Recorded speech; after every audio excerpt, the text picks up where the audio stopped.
eine Minorität bleiben, weil wir die wertvollsten Elemente des Kampfes und des Opfers sind.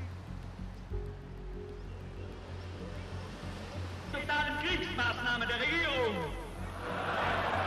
Es will nicht den totalen Krieg, sagen die Engländer, sondern die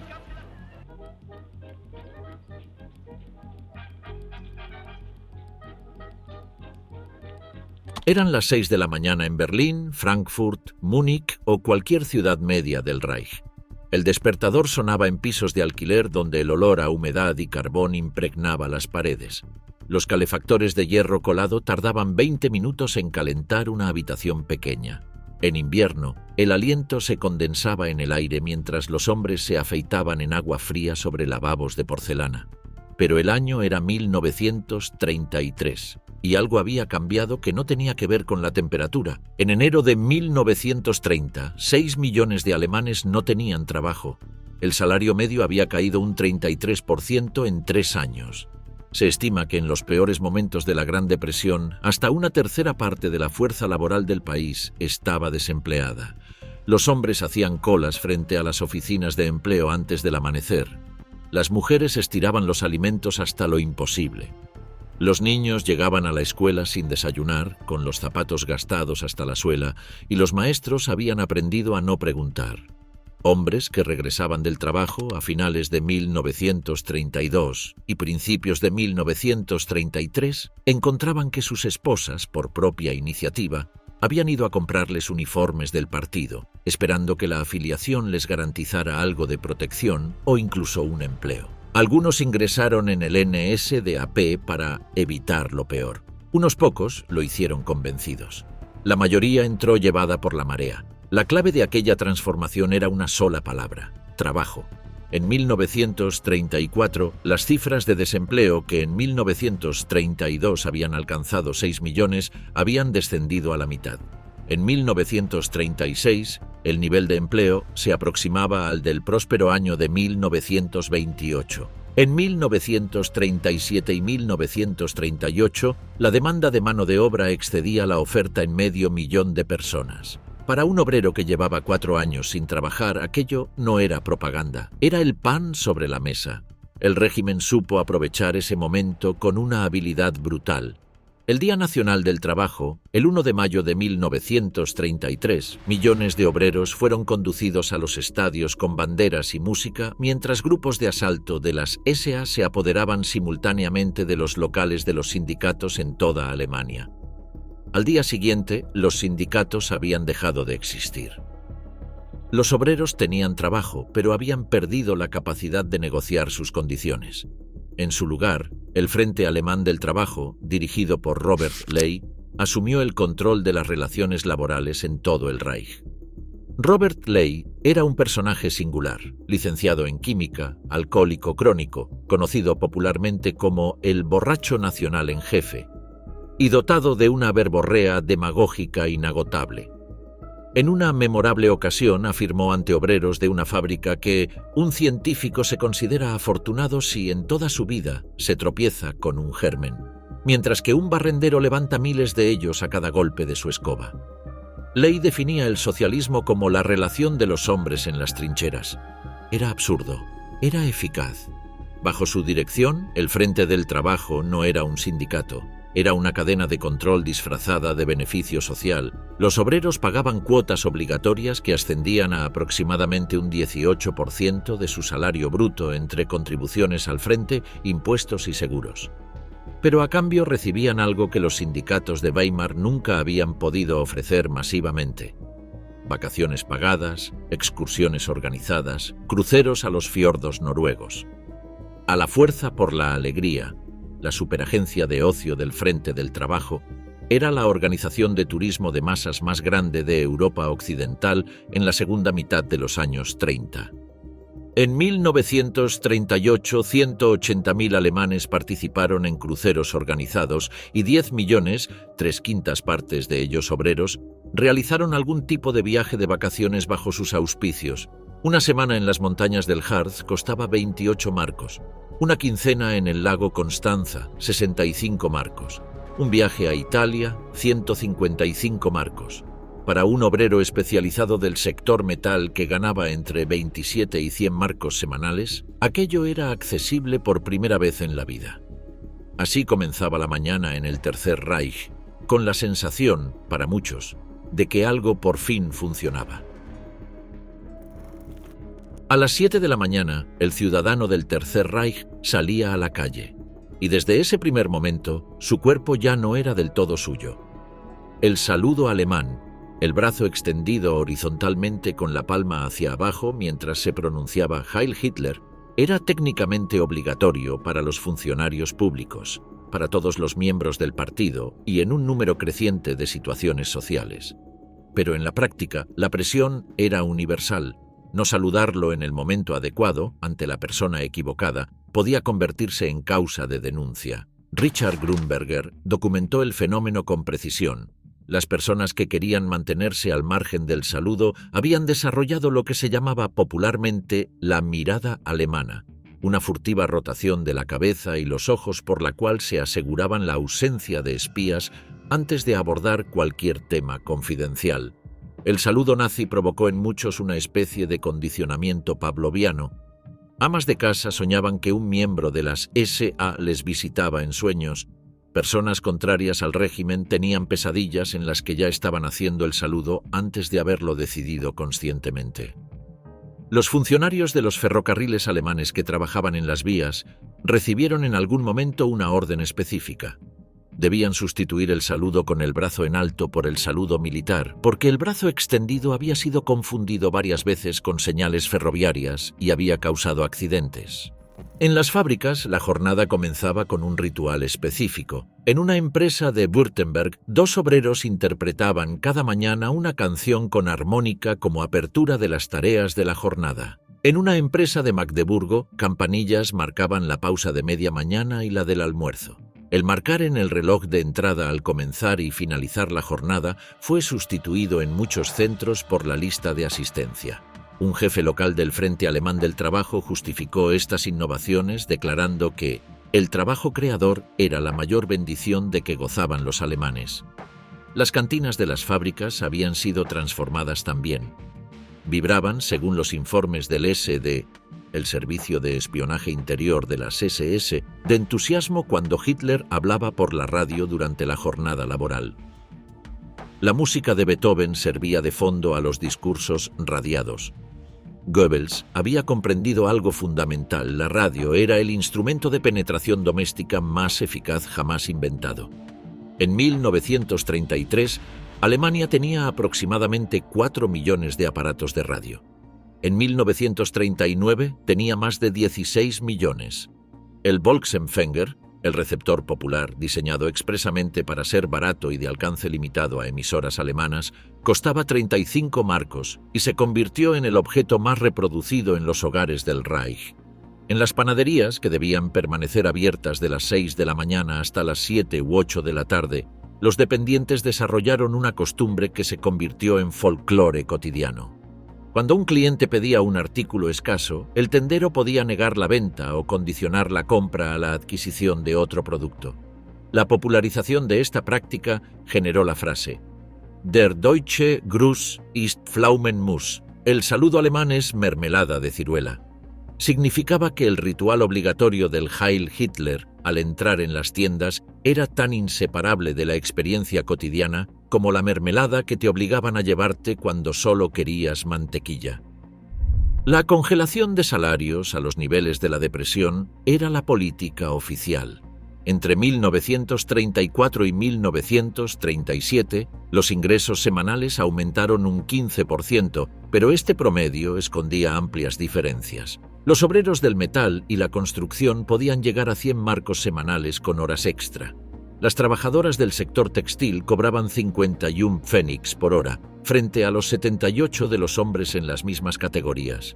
Las mujeres recibían un tercio menos que los hombres en trabajos equivalentes, una brecha que no solo era tolerada, sino estructuralmente protegida por el régimen. Para los funcionarios, la jornada matutina tenía capas adicionales de obligación. Desde 1939, la pertenencia al partido se había convertido prácticamente en requisito para ingresar en el cuerpo de funcionarios. Cada empleado del Estado estaba obligado a suscribirse a los periódicos del partido y buscarles nuevos lectores.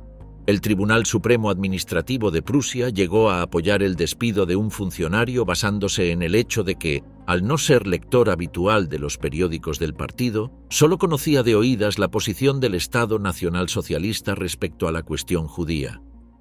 Un cartero casado que llevaba varios años sin hijos podía recibir en cualquier momento la visita de un cuadro del partido con un ultimátum. Mein Herr, usted recibe dinero del Estado y tiene que servir los intereses del Estado. Le doy 1 año de plazo para que engendre un hijo o bien para que lo adopte. Así era la mañana. A las 8:30 de la mañana los niños entraban en las escuelas del Tercer Reich. Eran escuelas reconocibles desde el exterior, las mismas fachadas de ladrillo, los mismos bancos de madera, las mismas pizarras negras. Pero por dentro, el currículo había sido sometido a una transformación tan completa que un maestro de 1928 no habría reconocido lo que se enseñaba en 1936 en el mismo edificio. Lo notable, sin embargo, es que esa transformación no fue del todo brusca. El nazismo encontró un terreno ya abonado. En 1931, los periódicos judíos publicaban listas de escuelas donde los niños estaban menos expuestos al antisemitismo para que los padres pudieran trasladarlos a ellas. Antes de 1933, escolares de toda Alemania habían rebautizado el juego de indios y vaqueros llamándolo de arios y judíos. El sistema educativo de la República de Weimar era, en muchos de sus docentes, una incubadora de nacionalismo antes de que los nazis llegaran al poder. Los dirigentes nazis lo vieron con claridad y se aprovecharon de ello. Después de la toma del poder se despidió a pocos profesores y entre los no judíos que fueron despedidos, algunos fueron reintegrados durante la subsiguiente escasez de docentes. Una notable proporción de los libros de texto existentes siguió utilizándose por el momento. La aparente continuidad tenía la doble ventaja de conservar la organización existente y dar confianza a la opinión conservadora. El cambio más visible y drástico en los primeros años no fue en el contenido, sino en los cuerpos. En enero de 1934, una ley contra la excesiva concurrencia a escuelas y universidades congeló la proporción femenina en la matrícula universitaria al 10%, reduciendo la matrícula global hasta que, al estallar la guerra, había descendido en casi 3/5 partes respecto a 1933. La biología era el eje del nuevo sistema educativo. La doctrina racial ocupaba el centro de las clases de ciencias naturales, pero también de historia, de geografía y de educación física. Los libros de texto presentaban a los estudiantes tablas de clasificación de razas, cráneos de diferentes grupos humanos con sus respectivas medidas, árboles genealógicos que ilustraban la herencia de características físicas deseables e indeseables.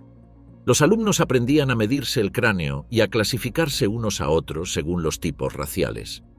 Un aspecto de grotesca incongruencia en esta pedagogía era el tabú simultáneo sobre la educación sexual. Se enseñaba obsesivamente las leyes de Mendel sobre herencia, pero se declaró que la educación sexual no era incumbencia ni de la escuela ni de las juventudes hitlerianas. La sustitución era una hoja de 10 puntos que los jóvenes de 14 años recibían al dejar la escuela, con consejos eugenésicos. La salud es una condición previa a la belleza externa. No escojas a una compañera de juegos, sino a una camarada para el matrimonio. Desea tantos hijos como sea posible. En las aulas de historia, la Gran Guerra se enseñaba como una traición. El mito de la puñalada por la espalda, según el cual el ejército alemán invicto había sido derrotado no en el campo de batalla, sino por los políticos socialistas, los judíos y los derrotistas en la retaguardia, era presentado como hecho histórico. Y el nuevo material de lectura para los grupos de edad más joven eliminaba los cuentos de hadas y las historias de animales para sustituirlos por la épica de la Gran Guerra y de las juventudes hitlerianas. Un párrafo de un libro titulado El motín de las flotas de 1918, destinado a niños de 10 a 12 años, decía: «La monstruosidad avanza, apestoso el aliento, rugiente, ávida, posesa. Impúdicos y nada marciales, tímidos y cobardes, despreocupados y arrogantes, los amotinados ascienden. Escupen a los oficiales que permanecen allí con caras férreas. La batalla de Tannenberg, destinado a niños de 14 años, incluía esta descripción de combate. Un soldado ruso intentó impedir el paso al infiltrado, pero la bayoneta de Otto se hundió con un crujido entre las costillas del ruso y éste se desplomó gimiendo. Allí estaba ante él, simple y luminoso, el objeto de sus sueños, la cruz de hierro. Las matemáticas conservaron su estructura clásica, pero los problemas fueron reescritos. Las trayectorias de artillería sustituyeron a los trenes que se cruzan. Las proporciones entre cazas y bombarderos sustituyeron a los problemas de mixtura. Y los déficits presupuestarios debidos a la indulgencia democrática hacia las familias hereditariamente enfermas servían de contexto para ejercicios de porcentajes. El condicionamiento era subliminar, continuo y acumulativo. El deporte fue el instrumento de transformación más visible y más cotidiano. El habitual de sesiones de educación física por semana fue aumentado de 2 a 3 en 1936 y, a costa de las clases de religión, a 5 en 1938. El boxeo se hizo obligatorio en las escuelas superiores. Las clasificaciones bajas en educación física podían constituir motivo de expulsión y prohibición de seguir estudiando. Se llegó a proponer seriamente que el instructor de educación física de cada escuela fuese nombrado automáticamente subdirector. Eran los informes del profesor de deportes, no del de lengua ni el de historia, los que informaban a los padres del desarrollo del carácter de su hijo. Los efectos físicos de esta presión sobre los cuerpos de los niños eran medibles. El 37% de los muchachos reclutados en 1936 tenían los pies planos, consecuencia directa de las marchas y los ejercicios de las juventudes hitlerianas. Un médico de Hannover informó en 1937 de que síntomas ortopédicos que antes solo se habían visto en aprendices y adolescentes empezaban a aparecer en niños de edad escolar. El nerviosismo infanto-juvenil fue objeto de numerosos comentarios de médicos, tanto alemanes como extranjeros. Delegados del Ministerio Británico de Educación que visitaron Alemania en 1937 observaron que los jóvenes alemanes son sometidos a una fuerte tensión nerviosa. Quedamos impresionados ante la dureza y la seriedad de la expresión de los jóvenes en las escuelas y en las juventudes hitlerianas. La denuncia constituía un riesgo profesional constante para los profesores. Las notas bajas o los comentarios adversos sobre ensayos copiados palabra por palabra de artículos aparecidos en la prensa nazi podían ser tomados como señal de oposición política. En las escuelas secundarias, alumnas de sexto curso llegaron a denunciar a compañeras de clase a la Gestapo para mejorar su posición en la competencia por las limitadas plazas universitarias. Sin embargo, el 97% de los profesores estaba enrolado en la Unión Nacional Socialista de Profesores y ya en 1936 el 32% de todos sus miembros pertenecía al partido nazi, proporción casi 2 veces más alta que la del cuerpo de funcionarios. 2/3 de los maestros habían pasado por campamentos de adiestramiento ideológico de 1 mes de duración antes de 1938. El chiste circulaba con precisión. ¿Cuál es la unidad de tiempo medible más corta? El tiempo que tarda un profesor de escuela en cambiar de chaqueta. En las aulas coexistían 2 jerarquías incompatibles: la académica, basada en la formación y el conocimiento, y la política, basada en la intensidad del compromiso ideológico. Los profesores debían extremar el tacto en su trato con los jefes de las juventudes hitlerianas, alumnos con uniforme que ejercían autoridad fuera de las aulas y se resistían a subordinarse dentro de ellas. En Pomerania, profesores nombrados especialmente tuvieron que impartir cursos intensivos para que los jefes de las juventudes que iban retrasados pudieran ponerse al nivel de sus compañeros. Baldur von Schirach, que dirigía la organización juvenil, comparó públicamente a los maestros de escuela, pedantes y estúpidos, con la juventud brillantemente inspirada que marchaba hacia el nuevo amanecer. El efecto sobre la calidad de la enseñanza fue medible. En 1940, el SD informó de un descenso general en el nivel de los alumnos, especialmente en las escuelas elementales y profesionales, con una clara tendencia descendente desde hacía 2 o 3 años. La Wehrmacht se quejaba de que muchos de los candidatos a oficiales muestran una falta de conocimientos elementales sencillamente inconcebible. En Hamburgo, un periódico preguntó públicamente: ¿se está volviendo más tonta nuestra juventud? En un examen local de aprendices, de 179 participantes, 94 habían escrito nombres propios con minúscula y 81 habían sido incapaces de deletrear el apellido de Goethe. Para aquellos destinados a la élite del régimen existía un sistema educativo paralelo. Las 39 Nationalpolitische Erziehungsanstalten, las ñapolas, internados que combinaban el programa secundario estándar con educación política intensiva, ejercicios físicos extremos como boxeo, vela, conducción de motocicletas y luchas con perros alsacianos. Las clases se llamaban pelotones. La rutina imitaba la de un campamento militar con diana y gimnasia antes del desayuno. Y las discusiones sobre editoriales del Völkischer Beobachter eran parte de la jornada diaria. Sin embargo, incluso el propio administrador de las SS que supervisaba las ñapolas, Heinz Meyer, reconoció en público que el nivel intelectual de sus alumnos estaba no por encima, sino más bien por debajo del de la escuela secundaria alemana media. En el vértice de la pirámide educativa nazi estaban los Ordensburgen, los castillos de la orden, 4 centros para la élite futura del partido, ubicados en paisajes remotos de los Alpes y los lagos prusianos. Los alumnos entraban aproximadamente a los 25 años, después de haber pasado por una escuela Adolf Hitler, el servicio de trabajo y la Wehrmacht. El comedor del Ordensburg de Sonthofen medía 192 metros de largo, tenía paredes y suelo de mármol alemán, capacidad para 1.500 personas sentadas, y en su Ordenssaal se celebraban ceremonias neopaganas. Robert Ley, su principal promotor, afirmaba que allí no se preguntaba a ningún candidato si tenía título de abogado, sino ¿qué clase de tipo es usted? La selección no dependía de exámenes, sino del apoyo que el candidato gozara entre las jerarquías del partido de su distrito. Así era la escuela del Reich, un sistema que degradaba el saber por principio, que medía el valor de un niño por sus piernas y sus pies en lugar de por su mente, que le entregaba un puñal a los 14 años y lo mataba a los 15 con una bala real en Varsovia o en el Volga. A las 10 de la mañana, en cualquier barrio del Reich, existía alguien cuya función específica era vigilar. Era el Blockwart, el responsable de bloque. Su misión consistía en mantener a todos los residentes de un bloque de viviendas bajo la más estrecha vigilancia y colocarles ante la nariz las cajas de recolecta del partido en todas las ocasiones posibles. En todos los edificios divididos en apartamentos o habitaciones, los responsables de bloque eran los encargados de los tablones de anuncios del partido, en los que aparecían, además de exhortaciones propagandísticas, anuncios sobre toda una serie de temas.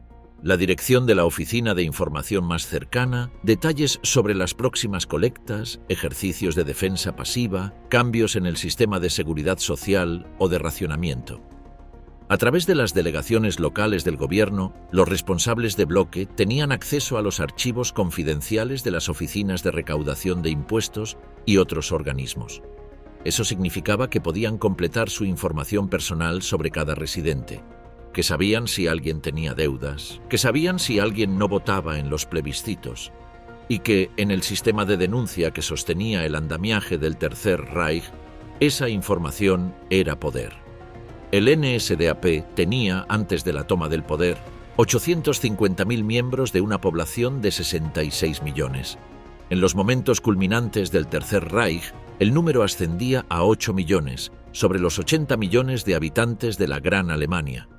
1 de cada 4 adultos alemanes era miembro del partido, pero ese dato cuantitativo, importante, era menos significativo que la penetración estructural del partido en todos los ámbitos de la vida. El partido se dividía en 3 grupos mutuamente excluyentes: administradores, propagandistas y elementos de choque. Los administradores procedían en su mayoría de ciudades pequeñas y del campo con formación básica. Los propagandistas tendían a ser de origen más burgués, con más formación universitaria. Los elementos de choque, miembros de las SA y las SS, eran los menos educados y los de origen social más bajo. De los 30 Gauleiter, los líderes regionales del partido, prácticamente omnipotentes en sus territorios, 23 habían recibido solo enseñanza elemental. 6 eran maestros de escuela, 3 obreros manuales. Solo 3 de los 30 se habían licenciado en la universidad. Esta aristocracia del partido fue la gran revolucionaria social del Tercer Reich, hombres de origen humilde o medio que, gracias a la antigüedad en el movimiento, habían accedido a posiciones de poder que el sistema anterior les habría negado. Los camisas viejas, los que habían ingresado antes de septiembre de 1930, constituían la élite interna. Los que ingresaron entre 1930 y 1932 formaban la capa media. Y los que se afiliaron a partir de marzo de 1933, cuando Hitler ya era canciller, recibieron el apodo burlesco de Violetas de Marzo. Los que habían florecido cuando ya no había riesgo en hacerlo. El chiste circulaba: si el Führer hubiera ingresado en el partido más tarde, habría llegado más lejos. La relación entre el partido y el Estado generaba fricciones permanentes que los ciudadanos experimentaban en su vida cotidiana. Los alcaldes nazis podían ser simultáneamente jefes locales del partido y funcionarios municipales. En 1935 se estimaba que los miembros del partido ocupaban 3/5 partes de más de 52.000 puestos ejecutivos en organismos del Estado y de la administración local. Eso significaba que ir a renovar un documento, pagar un impuesto o presentar una reclamación implicaba, con alta probabilidad, tratar con alguien cuya lealtad primaria era al partido, no a la ley. Los cuadros más bajos del partido, los responsables de bloque, los jefes de sección local, eran considerados entrometidos e importunos incluso dentro del propio aparato nazi.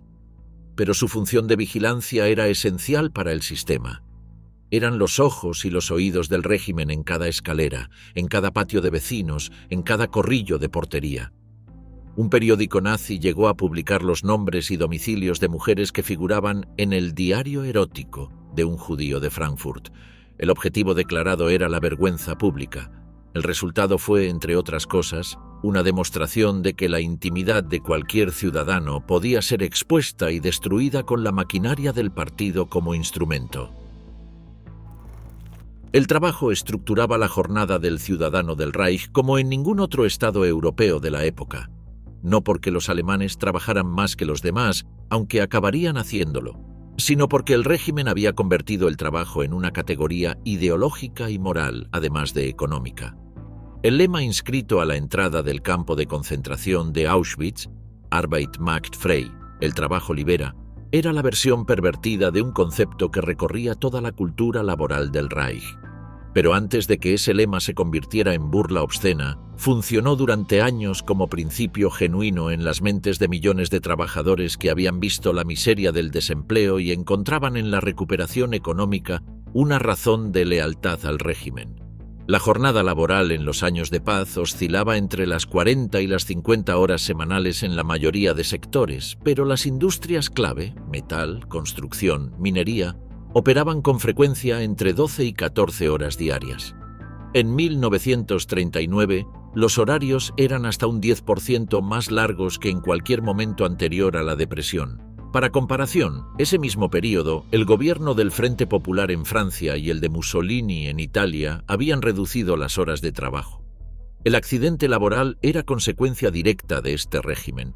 Entre 1933 y 1939, mientras la mano de obra industrial aumentó aproximadamente en un 50%, de 13,5 millones a 20,8 millones de trabajadores, el número de accidentes y enfermedades relacionados con el trabajo aumentó en un 150%, de 929.000 a 2.250.000 y 3.000. Los accidentes mortales se multiplicaron por 2,5. El número de enfermedades laborales se triplicó. Pese a ello, los médicos de empresa y los facultativos de las cajas de seguro médico estaban bajo presión institucional para reducir las bajas.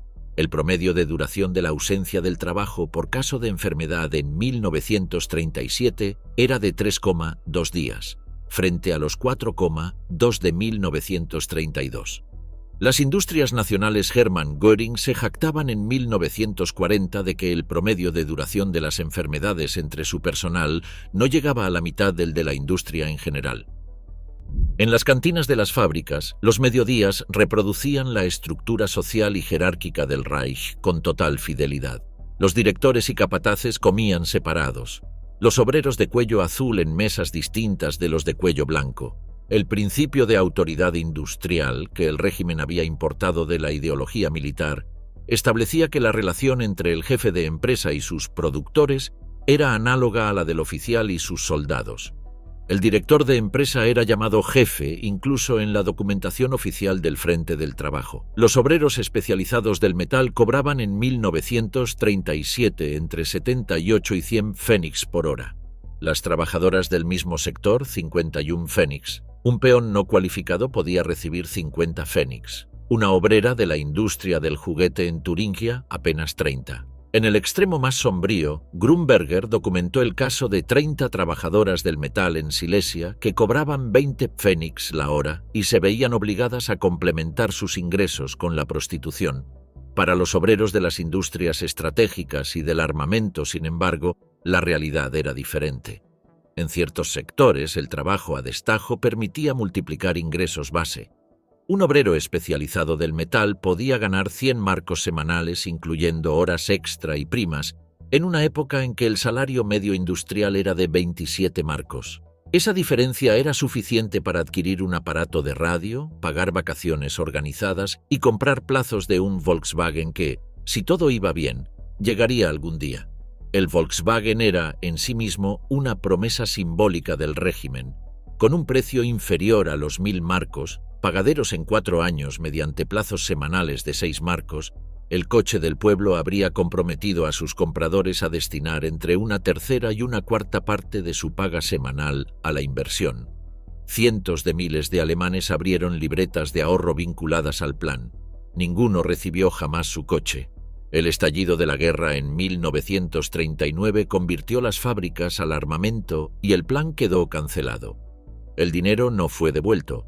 Al finalizar la jornada, la deducción del salario era un ritual de pérdidas sumadas. 4,5% para el seguro de desempleo, 5 o 5,5% para los seguros de enfermedad y vejez, 3,5% de impuesto sobre el salario, cuota del Frente del Trabajo, contribución a la ayuda invernal. En total, el equivalente a un 18% bruto del salario desaparecía antes de tocar el sobre. Y sin embargo, comparado con 1932, era mejor. Esa comparación era el combustible del régimen. Joseph Goebbels despertaba tarde. Era una de las pocas personas del Reich cuyo horario era genuinamente irregular. Ministro de propaganda desde marzo de 1933, se acostaba raramente antes de las 2 de la madrugada y rara vez antes de las 11 de la mañana llegaba a su despacho del ministerio en la Wilhelmplatz. Pero su influencia sobre el mediodía alemán era total. La radio era el instrumento central. Los receptores populares, el Volksempfänger, costaban 35 marcos y estaban calibrados para recibir únicamente las emisoras alemanas, lo que los convertía en altavoces del régimen más que en ventanas al mundo exterior. En 1933, Alemania tenía aproximadamente 4 millones de aparatos de radio. En 1939, más de 16 millones. Ese salto era el resultado de una política deliberada. La radio estaba subvencionada, la fabricación de aparatos fue simplificada para reducir costes y la escucha en lugares de trabajo, bares, comedores públicos y salas de espera fue activamente promovida. La música de Beethoven servía de fondo a los discursos radiados del Führer. En las cantinas de las fábricas, las máquinas se detenían durante los discursos importantes.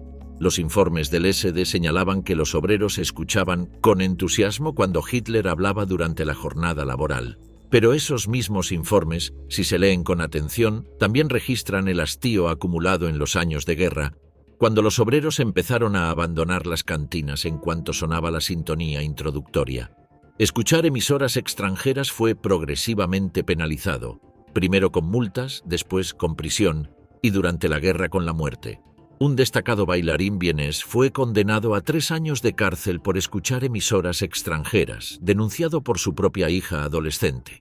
Un capitán de la Luftwaffe fue acusado de subversión militar de la propia persona, Wehrkraftzersetzung, cuando su diario, en el que había expresado dudas privadas sobre la capacidad alemana de ganar la guerra, cayó en manos extrañas durante un bombardeo. No hacía falta traicionar militarmente al Reich. Bastaba con dudar en privado y que alguien lo descubriera. El cine era el segundo instrumento de Goebbels, y en él demostró una sofisticación que ningún otro régimen totalitario de su época igualó. La asistencia a las salas de cine se había ido incrementando durante toda la década de los 30. Al estallar la guerra en 1939 y durante 1940, prácticamente se duplicó. Pero lo relevante no es el número sino el contenido. El Ministerio de Propaganda controlaba cada película exhibida en el Reich, y sin embargo la mayoría de las producciones cinematográficas alemanas de los años 30 no eran películas de propaganda política explícita. Eran comedias ligeras, dramas románticos, melodramas familiares con finales convencionales. Goebbels comprendió algo que sus homólogos soviéticos tardaron más en aprender. La propaganda dura, continua y explícita produce inmunización. El ciudadano que entra al cine a ver una comedia de amor y encuentra una película sobre la grandeza del Reich sale antes. El que entra a ver una comedia de amor, la ve, ríe, se emociona y recibe solo el noticiero obligatorio previo al programa principal, esos 10 minutos donde aparece el avance de las tropas, el discurso del Führer, los éxitos de la cosecha. Sale habiendo consumido propaganda sin haberlo decidido conscientemente. La propaganda dura tenía sus piezas clave, sin embargo. El Eterno Judío, estrenado en 1940, era un pseudo-documental que comparaba a los judíos con ratas. Usaba imágenes de mataderos kosher yuxtapuestas con escenas de cirugía para generar asco, y concluía con un llamamiento velado a la solución definitiva. Leni Riefenstahl, que nunca fue miembro del partido y nunca firmó ningún documento ideológico, pero cuya habilidad cinematográfica era evidente, había rodado El triunfo de la voluntad en 1935, documentando la concentración de Nuremberg de 1934 con un lenguaje visual que transformaba la masa en escultura viviente y convertía a Hitler en figura casi sobrenatural. Era propaganda absoluta precisamente porque no lo parecía. Era, a todos los efectos formales, un documental. Los periódicos funcionaban bajo el mismo principio. La Schriftleitergesetz de octubre de 1933, la ley del editor, transformó a los periodistas en funcionarios del Estado con responsabilidades legales sobre el contenido de sus publicaciones.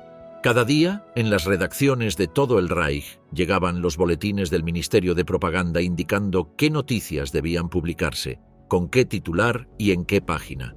Las instrucciones eran a veces sorprendentemente específicas. Una orden de 1934 prohibía usar el término asesinato para describir un atentado concreto y ordenaba sustituirlo por ataque traidero.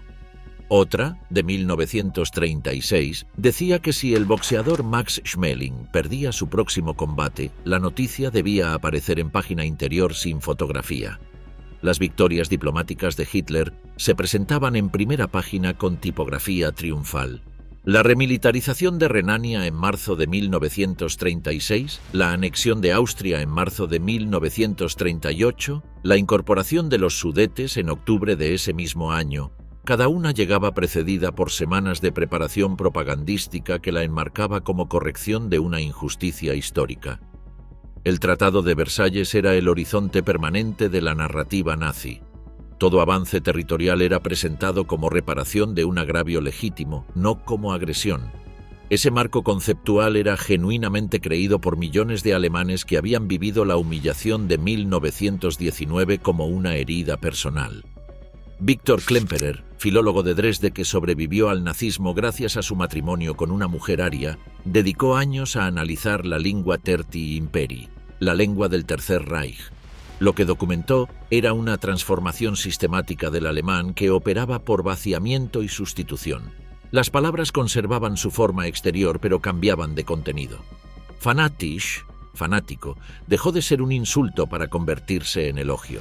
Se era fanatisch en la defensa de los valores arios, fanatisch en el trabajo, fanatisch en la lealtad al Führer.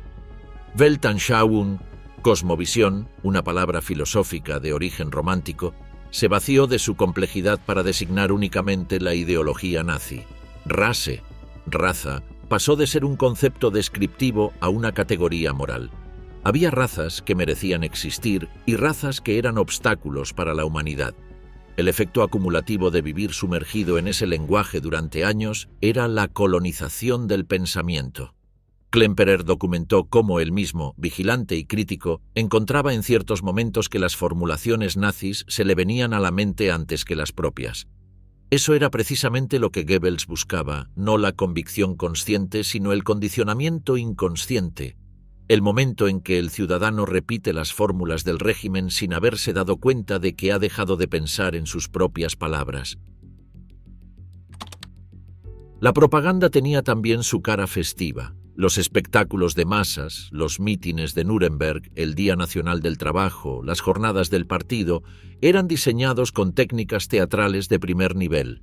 Albert Speer, arquitecto de la Catedral de Luz de Nuremberg, había comprendido que la experiencia emocional de pertenecer a una multitud de 700.000 personas iluminadas por 130 reflectores apuntando al cielo nocturno era irresistible para el sistema nervioso humano, independientemente del contenido ideológico. Se sentía algo, se sentía juntos, se sentía grande, y ese sentir, Goebbels lo sabía, es más duradero que cualquier argumento racional. A nivel doméstico, la propaganda penetraba en los hogares por la radio, por los carteles, por los calendarios con los días santos del partido marcados en rojo, por los sellos postales con el perfil del Führer, por las postales de Navidad con imágenes de las juventudes hitlerianas en la nieve. La Volksgemeinschaft, la comunidad del pueblo, era un concepto que Goebbels manufacturó sin pausa. La idea de que todos los alemanes, ricos o pobres, nobles o plebeyos, urbanos o rurales, estaban unidos por una identidad racial que superaba las divisiones de clase. Era falso, era eficaz, y era repetido en tantos formatos y tan constantemente que la repetición misma creaba una especie de verdad funcional. El Día del Plato Único, Eintopfsonntag, es un ejemplo menor pero revelador de cómo operaba esa propaganda a nivel doméstico. Una vez al mes, los alemanes eran exhortados a comer únicamente un potaje sencillo el domingo y a donar la diferencia entre ese coste y el de una comida normal a la ayuda invernal. Los cuadros del partido y los Blockwart pasaban a recoger las contribuciones. Las fotos en los periódicos mostraban a Hitler y a ministros del Reich comiendo su plato único junto a obreros de astillero. El mensaje no era solo económico, era simbólico. Te pedía que realizaras físicamente con tu propio cuerpo la pertenencia a la comunidad, que sintieras la identidad con el obrero, con el soldado, con el Führer, a través del acto de comer lo mismo. El ministro de propaganda, mientras tanto, comía en su suntuosa residencia con invitados que incluían a estrellas cinematográficas de generoso escote, escuchando melodías de jazz que una orquesta interpretaba en el Kameradschaftsklub de los artistas alemanes, en la plaza Skagerrak de Berlín. Ese era también el mediodía del Reich. El de Goebbels comiendo bien, mientras el ciudadano comía su plato único convencido de que hacerlo lo hacía mejor alemán. A las 3 de la tarde de cualquier día laborable en el Tercer Reich, la posibilidad de la denuncia flotaba sobre cada conversación. Thomas Hobbes, en el Leviatán, había definido el estado natural del hombre como una guerra de todos contra todos. Lo que hacía que la situación en el Tercer Reich se aproximara a esa descripción era la constante posibilidad de ser denunciado y la posibilidad equivalente, para cualquier ciudadano, de denunciar a otro. El sistema de denuncias era al mismo tiempo espontáneo e institucional.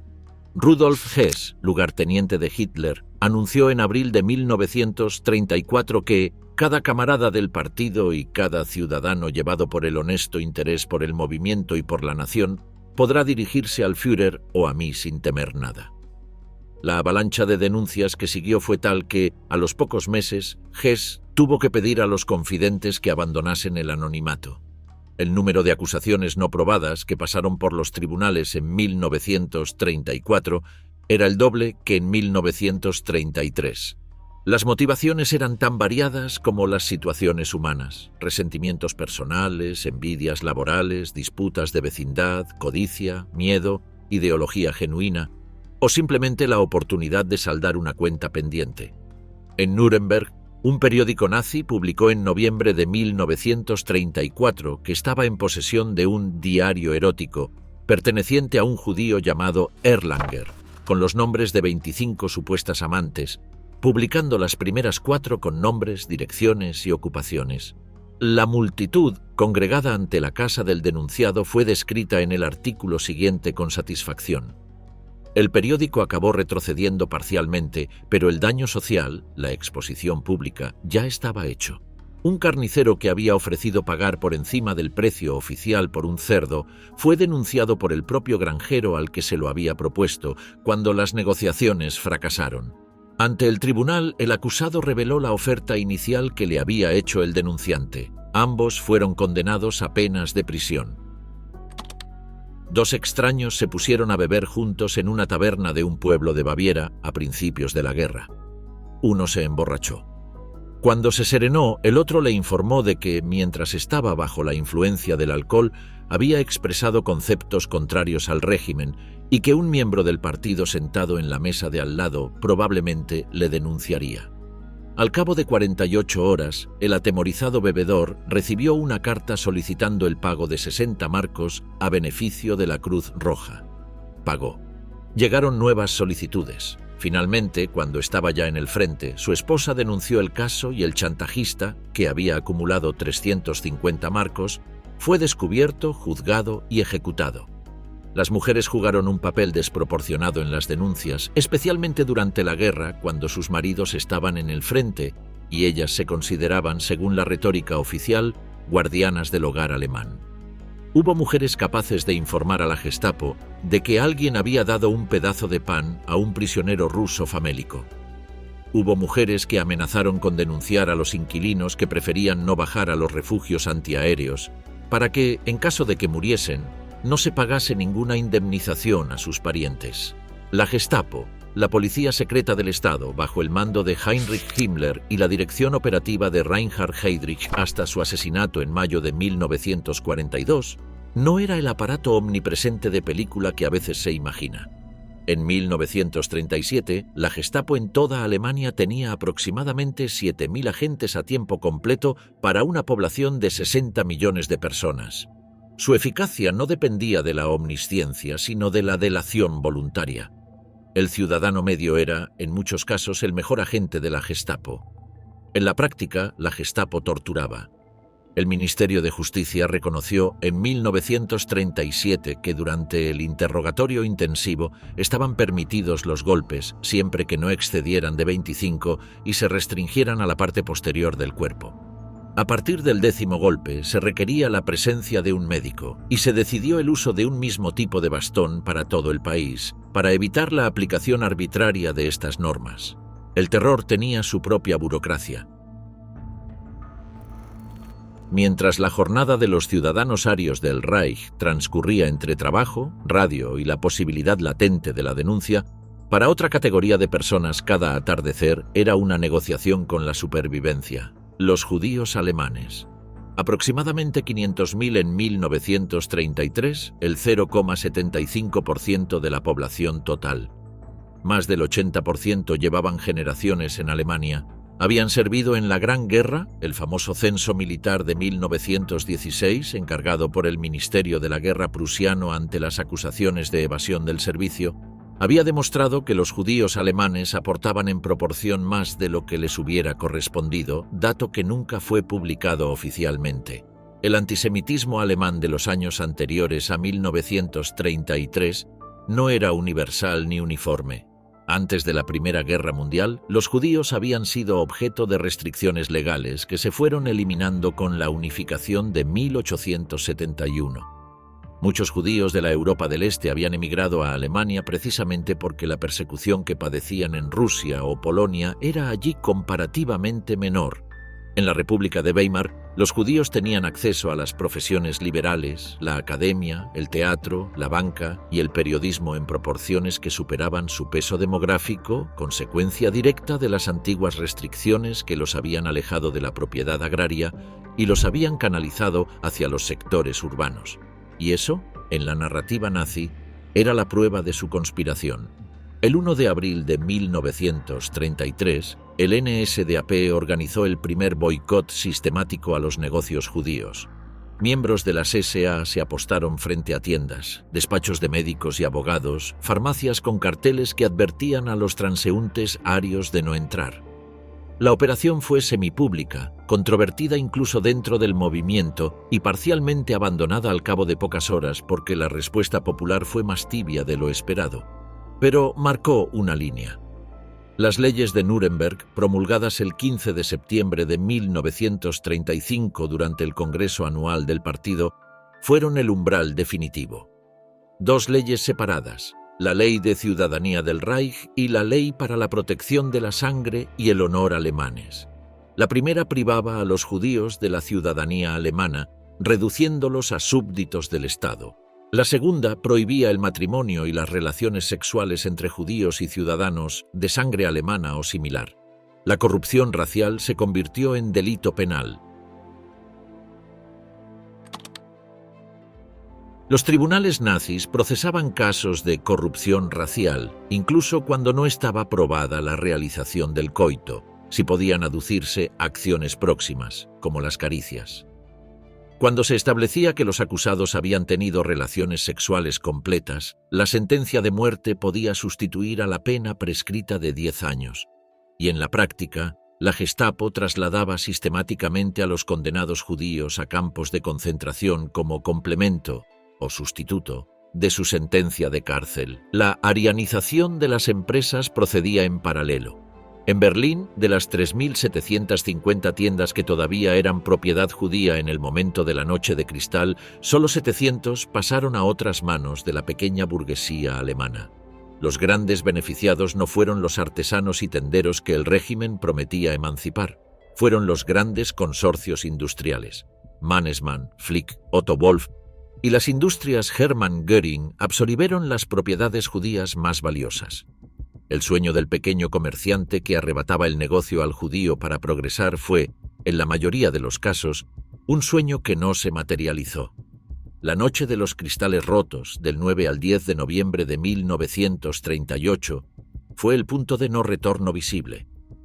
En la noche del 9 al 10 de noviembre, más de 7.500 negocios judíos fueron destrozados y saqueados. Más de 1.400 sinagogas fueron incendiadas o dañadas severamente. Se estima que 30.000 judíos fueron arrestados y enviados a los campos de Dachau, Buchenwald y Sachsenhausen. Al menos 91 personas fueron asesinadas durante el pogrom, aunque las cifras reales fueron probablemente mayores. Los ciudadanos no judíos que vivían junto a las sinagogas que ardían y los escaparates hechos añicos tuvieron reacciones diversas. Algunos expresaron repulsión genuina. Grunberger documenta que el atávico espectáculo de las sinagogas en llamas no podía por menos de despertar reacciones de consternación en muchos alemanes. Pero la distancia entre el disgusto privado y la resistencia pública era una brecha que casi nadie cruzó. Un ciudadano que visitaba periódicamente a amigos judíos en Berlín llegó un día para encontrar la puerta del apartamento sellada. La mujer del portero le susurró lo que había ocurrido y le suplicó: «Váyase deprisa, porque si no alguien que nos oiga nos denunciará a la Gestapo». Para fines de 1938, los letreros «No se admiten perros ni judíos» habían proliferado en parques, restaurantes, piscinas y bancos de parque en todo el Reich. Las estrellas amarillas, que en 1941 se hicieron obligatorias, no eran todavía visibles en 1938, pero la segregación social ya era completamente visible. Un informe de 1943 de un juez provincial dirigido al Ministerio de Justicia reflejaba la memoria de lo que había ocurrido 5 años antes. ¿Qué se ha hecho de las propiedades de los judíos?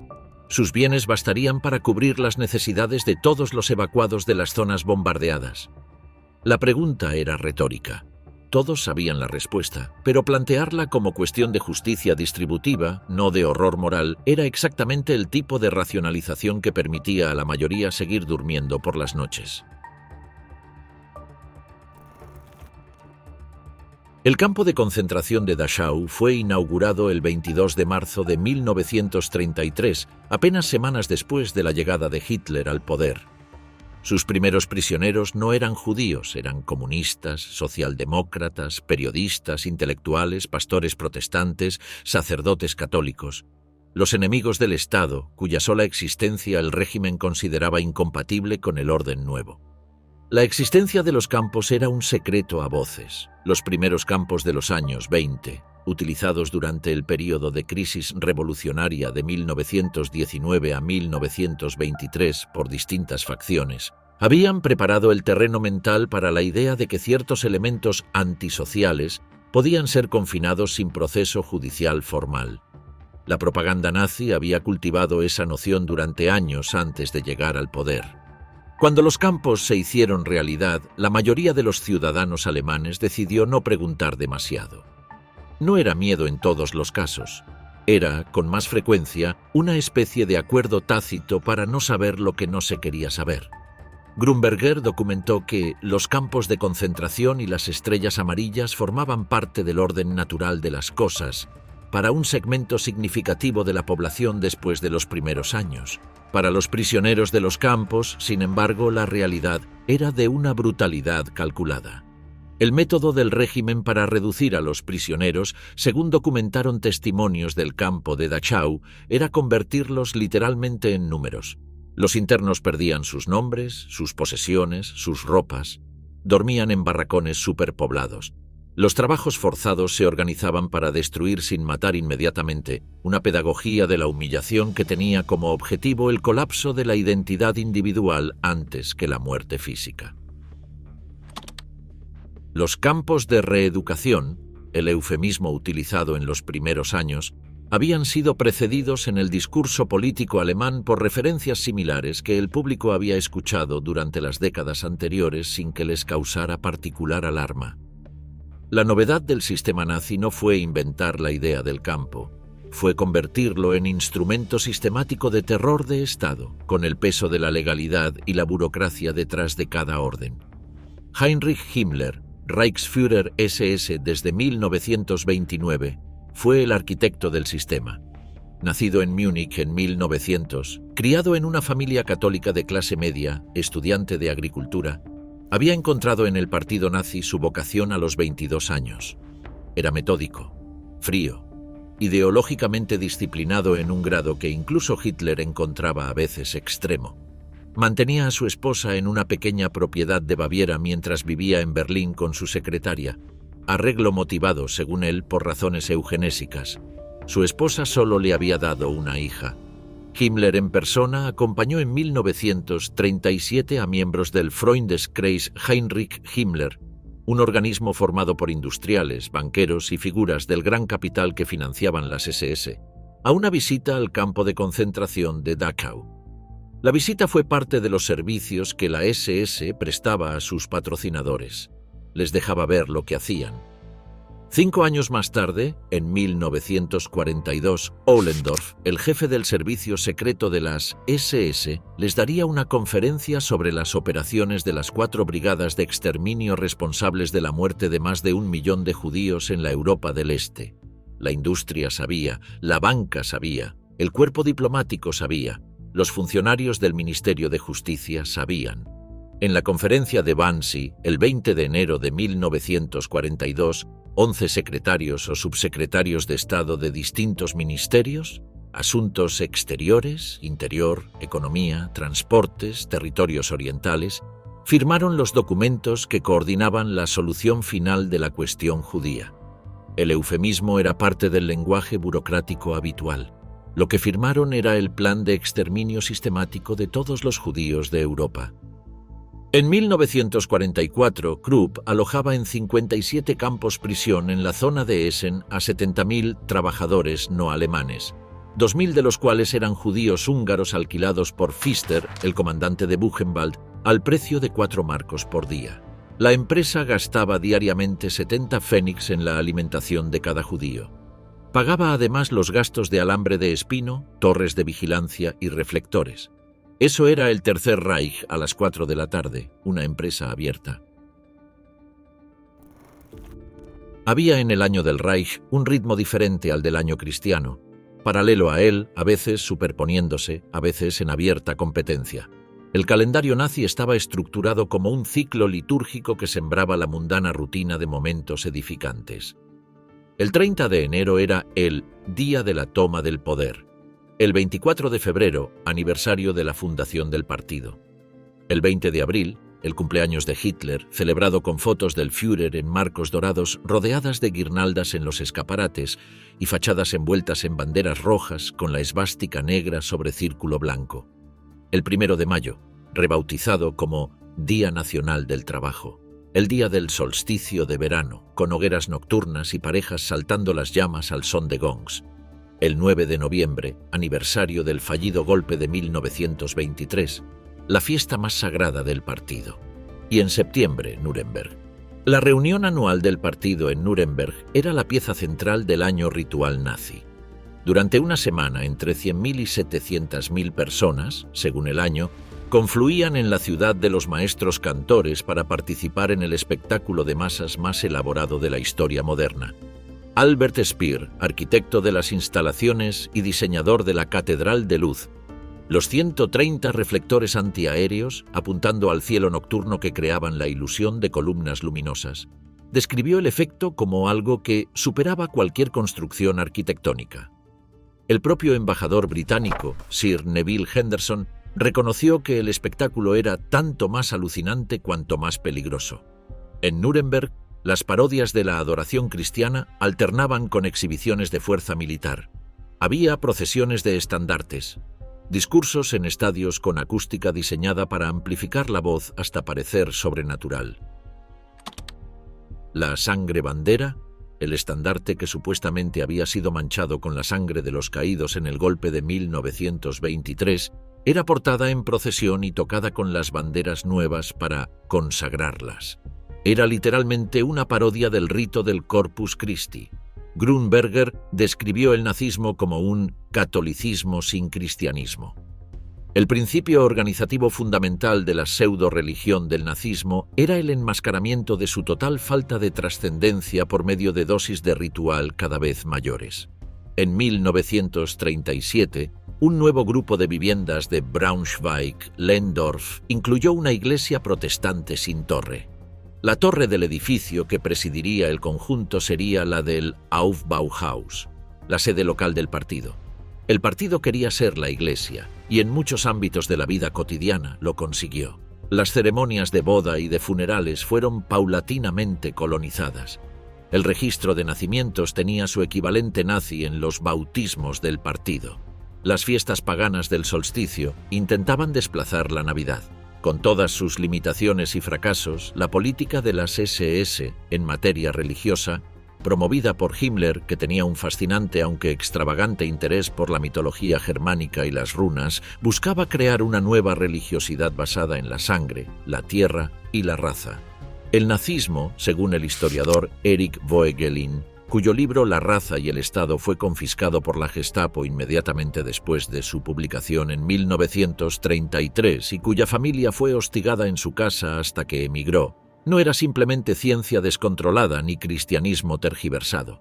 Era algo más perturbador, una gnosis política, una promesa de salvación en el aquí y ahora, fundada en la certeza de poseer la verdad sobre la naturaleza biológica del hombre y el destino de las razas. Para el ciudadano ordinario que asistía a los rituales del partido, los mítines de barrio, las colectas de la ayuda invernal, las jornadas de plato único en las que toda la nación debía comer lo mismo para demostrar la comunidad del pueblo, estos rituales eran, dependiendo del individuo, momentos de fe genuina, de conformidad social o de simple agotamiento ante la imposibilidad de resistirse. El jefe local del Frente Alemán del Trabajo de una fábrica de Württemberg dispuso que 2 obreros amenizaran cada mañana con canciones interpretadas a la armónica como apertura de las tareas de la jornada. Era una fiesta religiosa en miniatura, diaria. La tarde en casa de una mujer alemana del Tercer Reich era un terreno de contradicciones que el régimen nunca llegó a resolver del todo. El programa oficial era claro: las mujeres debían ser madres. La fórmula Kinder, Küche, Kirche, hijos, cocina, iglesia, no era nueva, pero el nazismo la elevó a dogma político. Se concedían cruces de honor a las madres más prolíficas: bronce para 4 o más hijos, plata para 6, oro para 8 o más. En las ceremonias públicas del Día de los Padres, segundo domingo de mayo, se premiaba explícitamente la fecundidad como virtud nacional. Las mujeres empleadas en la administración pública fueron progresivamente desplazadas de sus puestos en los primeros años del régimen. Se las estimulaba a abandonar el trabajo remunerado mediante préstamos a las parejas recién casadas condicionados a que la novia dejara su empleo. El préstamo era de 1000 marcos, una suma sustancial, y por cada hijo nacido una cuarta parte de la deuda quedaba condonada. En la práctica, sin embargo, la economía de guerra y el rearme crearon una demanda de mano de obra que hizo insostenible la política de exclusión femenina del mercado laboral. Hacia finales de los años 30, la proporción de mujeres en el trabajo industrial aumentaba a una velocidad que el régimen intentaba justificar ideológicamente sin abandonar la retórica maternal. Para 1944, las fábricas de armamento empleaban millones de mujeres, además de 7,5 millones de trabajadores extranjeros en condiciones de trabajo forzado. Las esposas de los dirigentes nazis ocupaban un lugar peculiar y paradójico en el Reich. La sociedad del Tercer Reich estaba tan centrada en lo masculino que apenas aparecían en público. Emmy Goering, ex actriz y esposa del presunto heredero de Hitler, era la figura más visible, pero incluso ella nunca ejerció las funciones sociales que hubieran correspondido a una primera dama convencional. No visitaba escuelas, no presidía actos de caridad con ninguna regularidad. Las esposas de los cuadros medios del partido vivían una existencia marcada por las exigencias del sistema hacia sus maridos. Un funcionario podía ser expulsado de su cargo si la conducta de su esposa era, en algún aspecto, impropia de la esposa de un empleado del Estado. Las mujeres de los funcionarios estaban sujetas a presión para participar en actividades del partido, comprar en tiendas arias, reportar comportamientos sospechosos en el vecindario. Grunberger documentó la existencia de lo que podríamos llamar la sociedad de espionaje femenino. Mujeres evacuadas de Berlín que se espían unas a otras incesantemente. La denuncia entre vecinas, especialmente durante la guerra, era una extensión del rol doméstico convertida en instrumento político. ¿Quién suele llevar la mayoría de las acusaciones de felonía y de alta traición? Las mujeres cuyos maridos están en el frente o han sido muertos en acción, reconocía un periódico nazi con mezcla de aprobación y perplejidad. La sección femenina del partido tenía sus propias ambiciones. En muchas escuelas y pensionados femeninos de enseñanza media, las alumnas adoptaban a niños pobres como forma de trabajo social. Las esposas de profesores y otras señoras de clase media eran inducidas a realizar labor social en ayuda de las familias numerosas. La frase sarcástica que circuló con éxito en los pasillos era: «La esposa del profesor está limpiando los culos de los niños». El cuerpo de la mujer era también, explícitamente, un recurso del Estado. Los memorándums del Ministerio del Interior sobre funcionarios sin hijos, los plazos que los Gauleiter fijaban para que sus funcionarios se casaran, los decretos que exigían declaraciones escritas sobre la ausencia de hijos, todo apuntaba a la misma lógica. El útero de cada mujer alemana era un activo nacional y el Estado tenía derecho a preguntar por qué no rendía.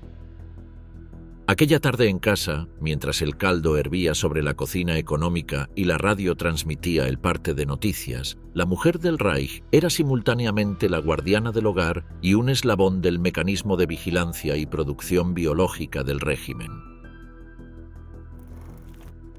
A las 9 de la noche, en los locales del partido, en las cervecerías históricas de Múnich, en los clubes de las SA, el Reich tenía un rostro diferente. Las conmemoraciones anuales del fracasado Putsch de la cervecería del 8 y 9 de noviembre de 1923 eran, en palabras de Grunberger, las mayores borracheras colectivas de cada año, tanto en tiempos de paz como durante la guerra. Los viejos luchadores, los camisas viejas del movimiento, se reunían en las mismas cervecerías donde Hitler había intentado y fracasado en su golpe de Estado, bebían y recordaban. Era un ritual de camaradería que mezclaba nostalgia, orgullo y alcohol en proporciones variables. El alcoholismo era el vicio por excelencia del partido.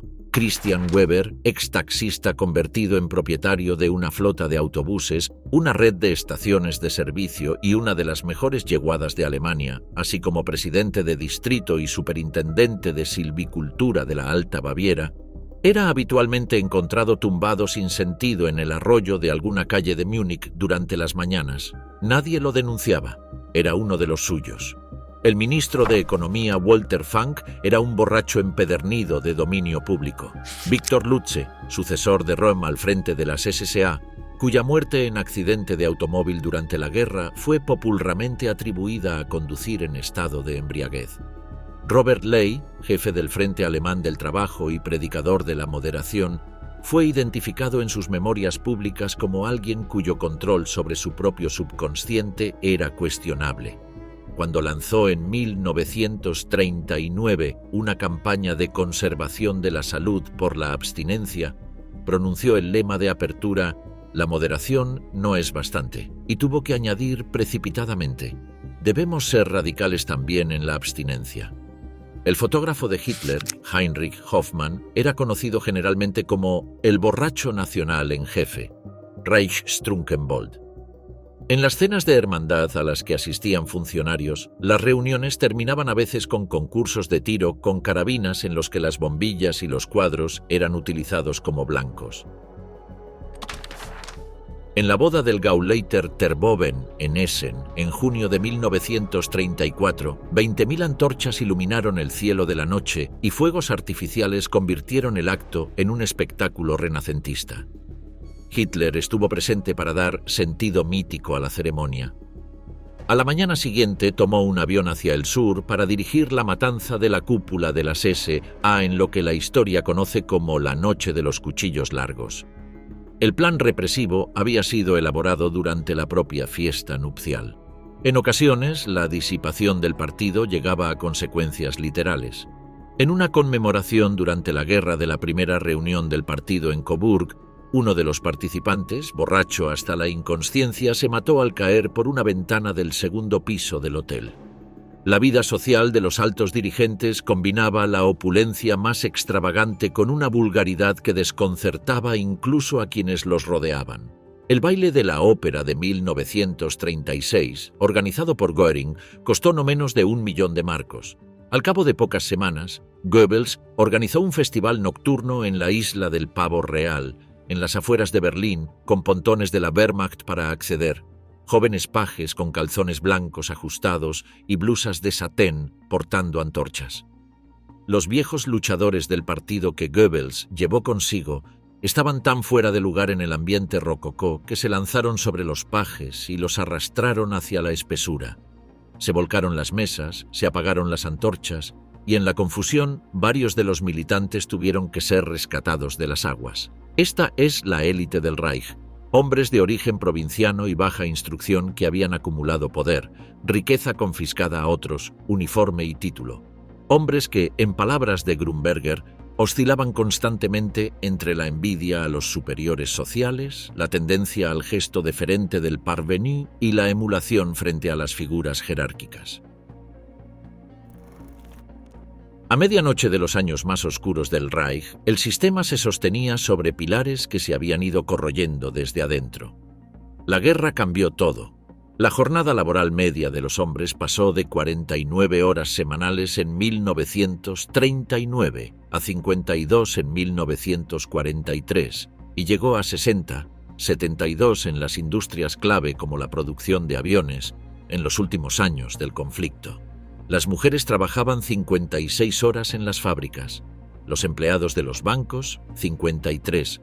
El racionamiento comenzó en septiembre de 1939, con medidas inicialmente poco severas. El régimen quería popularizar la guerra, pero se fue endureciendo con cada derrota. En 1942, la ración de carne del consumidor normal fue reducida a 300 gramos semanales. En 1943 a 250 gramos. El pan estaba racionado, el azúcar racionado. La mantequilla, que había estado informalmente racionada desde el invierno de 1936 a 37, pasaba ahora por el sistema oficial de cartillas. El mercado negro se convirtió en parte integrante de la vida cotidiana. Los granjeros cambiaban huevos por cigarrillos, a razón de 1 por 1, libras de mantequilla por paquetes de tabaco de pipa y libras de carne por 10 cigarrillos.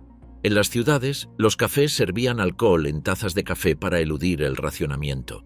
El precio del café en el mercado negro llegó a 40 marcos el kilo durante la ocupación. Durante el último invierno de la guerra, una libra de café equivalía al precio de 20 litros de gasolina. Las incursiones aéreas aliadas trasladaron el horror de la guerra al interior del Reich. En un único día del otoño de 1944, ciudades del Ruhr sufrían ataques que convertían barrios enteros en escombros humeantes. El plan de evacuación de civiles, el Kinderlandverschickung, que desplazaba a los niños de las ciudades al campo, separó a familias enteras durante meses o años, rompiendo el tejido familiar que el régimen había pretendido sacralizar. En los pueblos receptores, la tensión era palpable. Las mujeres evacuadas de las ciudades del Rin eran llamadas las fulanas de las bombas por las habitantes locales, en una demostración de que el espíritu de comunidad del pueblo tenía sus límites exactamente donde empezaban los intereses concretos de cada comunidad. La denuncia continuaba. En Konstanz, junto al lago Constanza, a finales de abril de 1945, cuando el avance aliado obligaba ya a las autoridades locales de la Gestapo a una precipitada retirada hacia el reducto alpino, los habitantes seguían denunciándose unos a otros. Un vienés que había expresado escepticismo sobre la Endsieg, la victoria final, en una carta a un amigo fue denunciado, procesado y ejecutado. Un matrimonio fue ejecutado por haber aconsejado a su hijo que cultivara una afección de vejiga para evitar ser enviado al frente. 2 adolescentes que robaron en casa de un soldado fueron ejecutados. Una obrera que robó 5 toallas, una sábana y un cojín de un almacén del ejército fue ejecutada.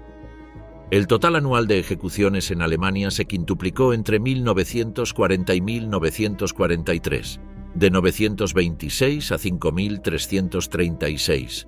En los búnkeres de Berlín, el sistema que había prometido redención y grandeza se reducía a trámites de ejecución. Tropas de las SS ejecutaban a desertores en los últimos días del conflicto, cuando las vanguardias soviéticas estaban ya a pocos kilómetros de la Cancillería. El 30 de abril de 1945, Adolf Hitler se suicidó en su búnker subterráneo. Hasta el final, Goebbels, que le había acompañado hasta el último día, escribió en su diario: «Durante estos 12 años de vida fácil, la mayoría de los luchadores del partido habían disuelto en alcohol la pequeña cantidad de materia gris que les llevó en su día a participar en el movimiento». El edificio colapsó, y con él la pretensión de que había sido algo diferente a lo que fue. Hemos recorrido un día, desde el amanecer en el que el despertador sonaba en pisos con olor a carbón hasta la medianoche del colapso. Desde el obrero que agradecía tener trabajo hasta el judío que negociaba su supervivencia hora a hora. Desde el responsable de bloque que anotaba en su cuaderno las actitudes sospechosas del vecino del tercero hasta el Gauleiter que presidía su feudo provincial con los modales de un señor feudal de segunda categoría. Lo que hace perturbador este recorrido no es la monstruosidad excepcional del régimen nazi, es su normalidad operativa, el hecho de que funcionara mediante mecanismos reconocibles: burocracia, lealtad institucional, incentivos económicos, miedo social, rituales comunitarios, aspiración al ascenso, resentimiento acumulado contra los que tenían más. Lo que Hannah Arendt llamó la banalidad del mal tenía un correlato concreto en cada jornada laboral, en cada cantina de fábrica, en cada reunión de vecinos donde la ayuda invernal pasaba la bandeja. Lorenz Ries, en su obra En la mente nazi. 12 advertencias de la historia, publicada en 2025, documentó con precisión cómo los nazis no crearon las teorías conspiranoicas que utilizaron, sino que las heredaron de una crisis cultural anterior y las amplificaron hasta el paroxismo. El antisemitismo latente, la puñalada por la espalda, la fe en el líder redentor. Ninguna de esas ideas era nueva en 1933. Todas tenían historia, y todas, bajo las condiciones de crisis económica, derrota militar reciente y humillación nacional, encontraron el combustible que necesitaban. Richard Grunberger demostró en su Historia social del Tercer Reich que el nazismo no fue solo terror. Fue también organización turística, construcción de viviendas obreras, campañas de vacunación infantil y cruceros a los fiordos. El régimen se vendió como una modernidad alternativa, y para millones de personas que habían conocido la miseria de la depresión, pareció cumplir su promesa durante los primeros años. Esa es precisamente la advertencia más duradera. no la del monstruo inconfundible que resulta fácil rechazar. La del sistema que se parece demasiado a muchas otras cosas que conocemos, la propaganda que llama a las conspiraciones, el culto al líder que promete la salvación, la conversión del extranjero en chivo expiatorio, el vaciamiento gradual de las instituciones legales mientras se mantiene su apariencia, la privatización de la crueldad mediante la denuncia entre vecinos. Esas formas no requieren uniformes pardos ni esvásticas para reproducirse. Un día en el Tercer Reich terminaba como había empezado, con el saludo obligatorio, con el miedo a ser escuchado, con la gratitud envenenada de quien tiene trabajo pero ha perdido sus derechos, con la certeza de que en algún lugar había campos cuya existencia era mejor no preguntar. El día terminaba, y al día siguiente volvía a empezar.